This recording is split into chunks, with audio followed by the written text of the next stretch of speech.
Joining us now is Maryland former Governor Bob Ehrlich, and author of many books. He's got a new column on an op-ed in the Western Journal called Bob Ehrlich, that's a former governor, just how far left are the Democrats willing to go, with a picture of Kamala Harris, who said the Columbus landing in 1492, right? Remember that rhyme you learned in the first grade? Columbus sailed the ocean blue. In 1492. She said that's a crime scene. Joining us now, former governor, Republican, Maryland, Bob Ehrlich. Governor, good to have you. Hey, guys. How you doing? Good. What do you think of our new our idea for your new I'm not Twitter touching handle? that one. Next subject. Trying to get me in trouble. I know you media types. Gotcha. It's the gotcha question. Not Larry Hogan. Come on, that's funny, we've Governor. Been You have friends to. for 35 years, and we're very close. That's good. That's good, Governor. We appreciate that. Hey, Governor, I was just in Maryland's God's country. I had an opportunity Monday night to address get this, Governor, the Harford County Maryland Republican Committee. Well, that's my old congressional district. I had all Harford County, all the way up to the Pennsylvania line. That's great country. Love Harford County. We were in Bel Air at Blair. McGurk's in Bel Air. Love it. Yes, we were there. Very solid party structure up there. Loved representing that horse country county for 8 years in the House. So, Governor, get this. So I go there on a Monday night, right? This is like a Monday night, right? A Republican committee meeting. So I go to speak on behalf of the president's 2020 campaign. And normally you go to these things, Monday nights, there's like 25 people there. They got like 150 people. Whoa. At a committee meeting. Wow. I'm like, that's big impressive. time. That's I'm big. not surprised. That this is. And people tend to see Maryland as just Death Valley when it comes to politics, as you know, and many parts of the state are difficult. But if you look at the actual geography, we hold a lot of local seats, county councils, mayors.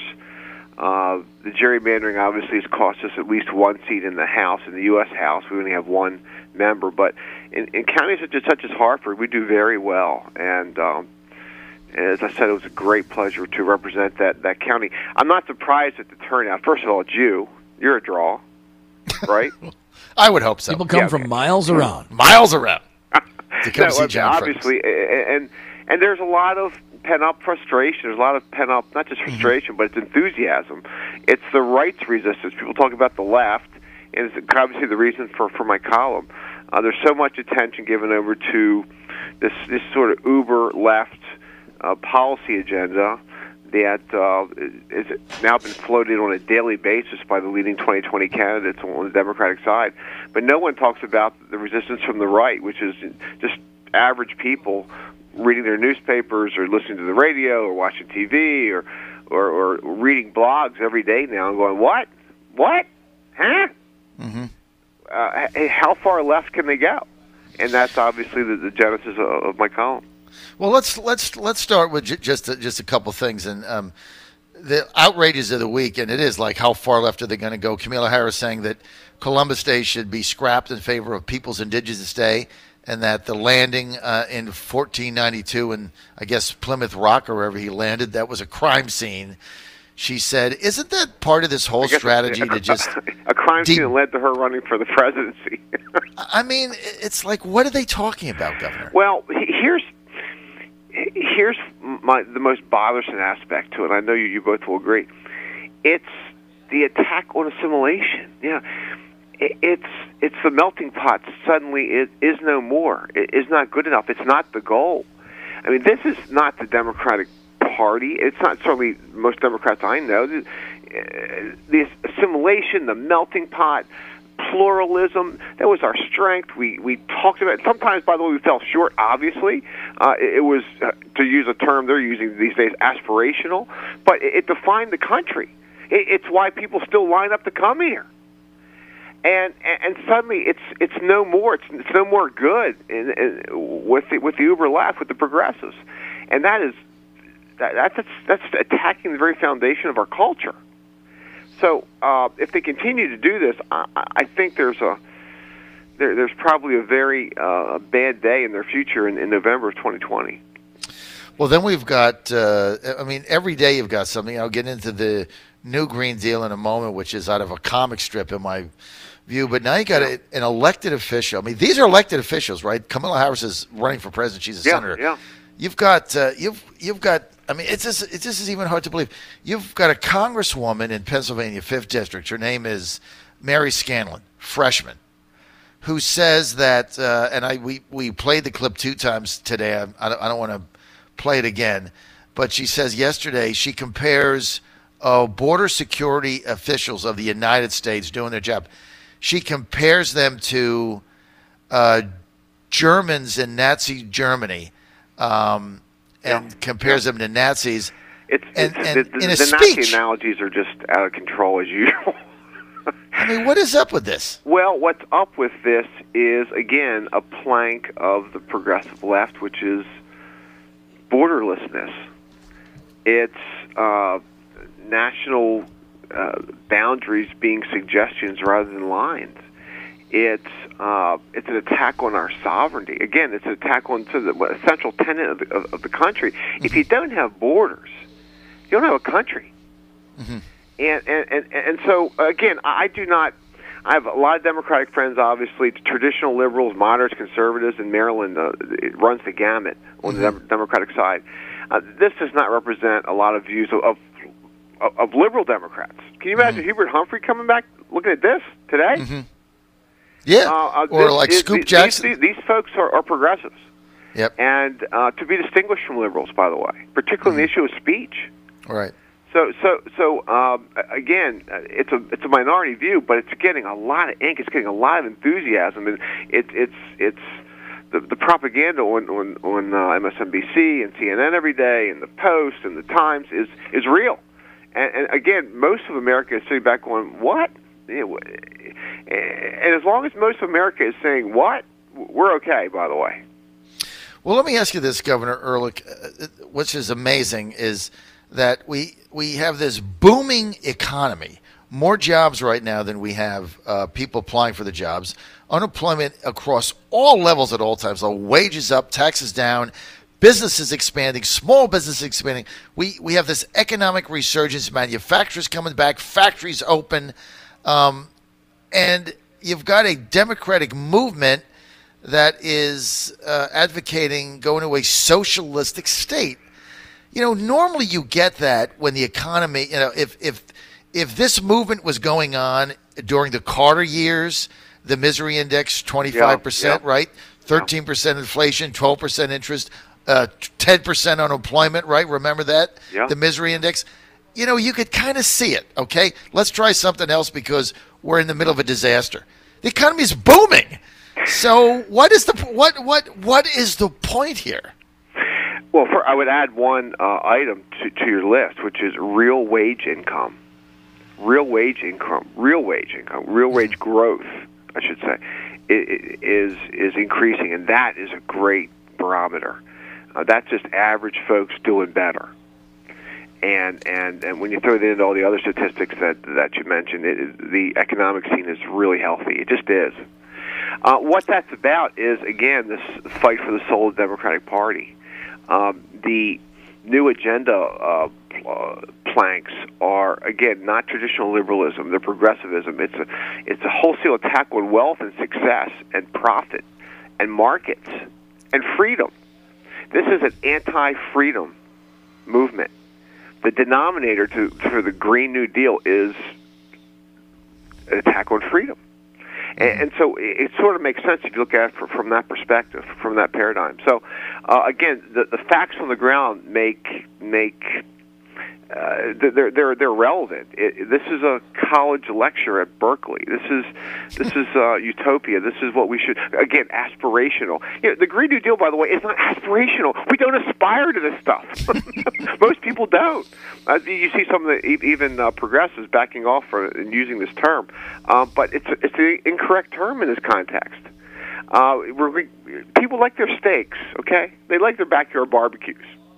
Again, if that's going to be a focal point with regard to this campaign, and we're going to hear these agenda items articulated on the stump, president's looking pretty good. We're with former Maryland Governor, Republican Bob Ehrlich, and he's the author of many books also. Just had an op-ed in the Western Journal called Just How Far Left Are Democrats Willing to Go? Governor, let me just ask you something. Who do you predict is going to be the Democratic nominee for president? If you had to make a prediction now, who would it be? I would have answered until very recently a Biden, but again, given the course of this conversation, given the enthusiasm on the stump for Senator Sanders, and this progressive, it's not just a movement now. It's a significant. Is it a plurality, or is it a majority? I don't know. I do know, again, it doesn't represent the majority of Democrats in the country, but they're serious, they're aggressive, they're not going anywhere. Mm-hmm. And so I would have, until very recently, the past few months, I would have said probably Vice President Biden. Mm-hmm. But right now, I don't know. I just, again, in my heart of hearts, I do not see at this time still a progressive, a true progressive on this platform securing the nomination. It would be disastrous for the Democratic Party, or actually, it may be the ultimate wake-up call if the president, should the president be reelected. Well, I think the nominee right now is going to be Bernie Sanders. Somebody's going to have to beat him in Iowa, and then they're going to have to turn around. Can you say reelect? That's right. I mean, he should have been the nominee. They stole it from him in 2016. They stole it from him in 2016. And he was okay with it, by the way. Yeah, and they stole Iowa from him. He won those caucuses. I mean, the one thing about Senator Sanders, I debated him once on C-SPAN. If you're really bored one day, you can see it. I think in 2000, I debated him on C-SPAN. We were both in the House, but he, despite the fact that it's never been terribly a coherent platform, he's been spouting this stuff, talking about this stuff, voting this way, advocating for progressive ideas when it wasn't cool. He was doing this a long time ago. So he's real. Yep. He's foundational. He's the real thing. But again, once people explore these ideas, I think they're going to say, I don't think so. Well, that's why I think he's going to be the nominee, because if you just look at this, somebody's going to have to beat him in Iowa. He's got an organization there. And then they're going to have to turn around and beat him in New Hampshire. Beth Warren's already way behind him. If he wins New Hampshire, that's the end of Warren. She's toast. Yeah. And then he's going to go on. Now he struggled against Hillary in the South. Somebody might emerge, like Kamala Harris in the South or someone else. But then they started getting those Midwestern primaries. He's going to win them all. And so I think he's going to be the... I think that's a very logical take on the election. Again, and if you believe the election should be about contrast... it's going to be contrast. It doesn't get better than this, right? Donald Trump against Bernie Sanders. Both, because does not both... get better. It doesn't. And both, look, I'm as you know, Governor Trump supporter from day one for a very long time. I fought NAFTA with him. I fought many battles with him when we were very lonely Republicans back then. But look, the key is Trump's been saying the same thing for 40 years. Bernie Sanders has been saying the same thing for 40 years. Agreed. So they both have bona fides on this stuff, and they both have sort of one common element to them, which is a willingness, an aggressive willingness to challenge the status quo, to challenge Washington assumptions, to challenge establishment principles. They both share that, and in that sense, they're both exciting candidates. We're with former Maryland Governor Bob Ehrlich. He's also a former United States congressman and a state legislator in Maryland. He's the author of a few books. Bet you didn't see that one coming, Obama, Trump, and the End of Washington's Regular Order. And he's also got To Turn This Car Around and America, Hope for Change. So he's got many, many others. So I think he's a best-selling author, former governor. And we always have you on, and I always ask you the same question, hoping I'm going to get a different answer. So I'm going to try it again. Yeah. What's your political future? Oh, I don't know. Today I'm doing your show, and and we'll see. Obviously, I'm going to my immediate political future is to continue to write and continue to support Republican candidates, both in Maryland and around the country. Travel for those candidates, and also travel for the president to reelect. That's my immediate political future, anyway. You know, it was interesting at the meeting in Harford County that I was at. It was just really fun to be there. Such enthusiasm. And a lot of the committee members complaining about their governor, Larry Hogan, just complaining about him. And I said, look, this is what I said on stage. I'm like, look, you know what? Stop complaining about Larry Hogan, right? Because the alternative is worse. Who was the alternative? Like Ben Jealous, right? So the alternative is worse. Well, he's going to run for Senate. I'm like, okay. So he runs for Senate and he wins, okay? So if he runs for Senate and he's Senator Larry Hogan from Maryland, Republican, he's going to vote with Trump, what, maybe 40% of the time? The guy that he's going to beat is voting with him 0% of the time. That's the old Reagan test, right? I mean, would you rather have 40%? 80%, but your point is so well taken. Is something better than nothing? Yes, every time in politics. It's not a game of perfect. No. I mean, the alternative. And so whether it's 40% or 60% or 30% or 75%, it beats zero. And in Maryland, from the Senate, we always get zero support. Zero. Every time. Zero. Every cycle. For decades. 40% is 40 points better than zero. So what's your problem? Well, again, in the Senate, you're talking about administrative officials. You're talking about judgeships, district court judgeships, appellate court judgeships, Supreme Court judgeships. You're talking about big-time important votes. So the Senate is a big-time important body.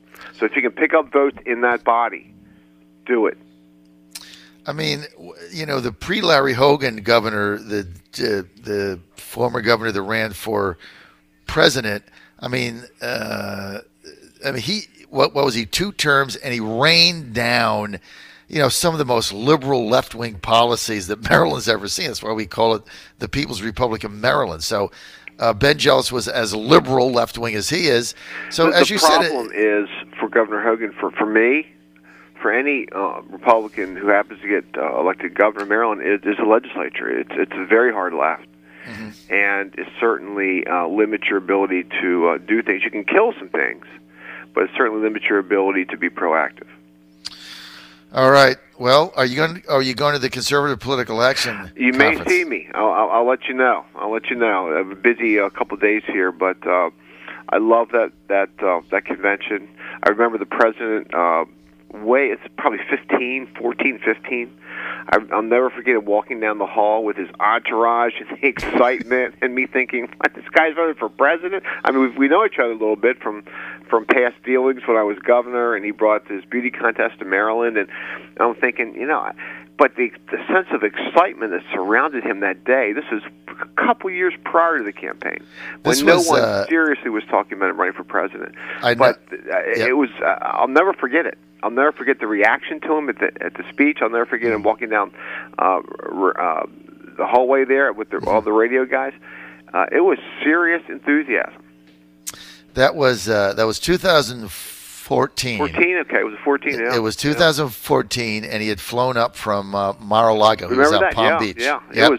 It was something. Yeah, he flew up from Mar-a-Lago, and he made a phenomenal speech. And that's the first time I remember he said, "Look, if you don't have borders, you don't have a country." And the featured speaker on the 2014, the featured speaker was Sarah Palin, who was speaking Saturday afternoon. That's right. And I remember doing a column and saying that CPAC was taken over by Trump because he had the most enthusiasm of anybody, better than Palin. I'm not even talking about the enthusiasm to the speech, which was very well received. I'm talking about enthusiasm for walking around. Right, that's right. And again, think about he makes a statement which he obviously you just recited, but he gets a lot of credit for, which is fine. But how common sense is that? If you don't have a board, you don't have a country. Of course. Any second grader knows that. Yeah, but that's where we are today.